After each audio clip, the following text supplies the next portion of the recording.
பெண்கள் பாலியல் துன்புறுத்தல் குறித்த கேள்விக்கு தவறு செய்பவர்கள் யாராக இருந்தாலும் கடுமையான தண்டனை இருக்கிறது என தெரிந்தால்தான் திருத்த முடியும் என நடிகர் சரத்குமார் தெரிவித்துள்ளார். மதுரையில் செய்தியாளர்களை சந்தித்த அவர் இவ்வாறு கூறினார். பிலிம் இண்டஸ்ட்ரி சம்பந்தப்பட்ட பெண்களுக்கான பிரச்சனையை பார்ப்பதற்காகவே முதல் முறையாக இந்தியாவிலேயே ஒரு கமிட்டி ஃபார்ம் பண்ணியிருக்காங்க. இது ஹேமா கமிட்டி மட்டும்தான். அதுவும் பினராயி விஜயன் அவர்கள் இந்த கமிட்டியை ஃபார்ம் பண்ணுறதுக்கு உத்தரவு கொடுத்து அவங்க டெலிபரேஷன் ரொம்ப நாளாக டெலிபரேட் பண்ணி 2019 ரிப்போர்ட்டை சப்மிட் பண்ணியிருக்காங்க.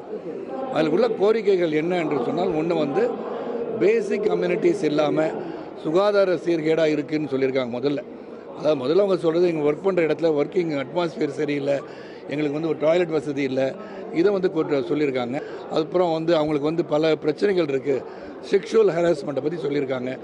ஸோ இதெல்லாம் நடந்திருக்கிறத பற்றி அவங்க அவங்களுடைய இன் கேமரா அவங்க எல்லாருக்கும் எதிரையும் அவங்க சொல்ல முடியாது. இன் கேமரா அவங்க எல்லாரும் சொல்லியிருக்காங்க. சில ரொம்ப பர்சனலாக இருந்துச்சுன்னா நேரடியாக தனிப்பட்ட முறையில் தனிநபரோடு உட்காந்து ஹேமா கமிட்டியில் அவங்களாம் கேட்டிருக்காங்க.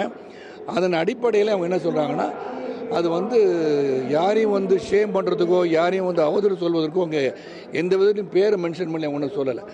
இந்த மாதிரி நடைபெறுவது உறுதியாக இருக்கிறது. there is sexual harassment, amenities இல்லை, டாய்லெட் வசதி இல்லை, பெண்களுக்கு போக்குவரத்து இருக்குது, கேமரா வைக்கிற அளவுக்குலாம் இருக்குன்றது அந்த கமிட்டியிலே சொல்கிறாங்க.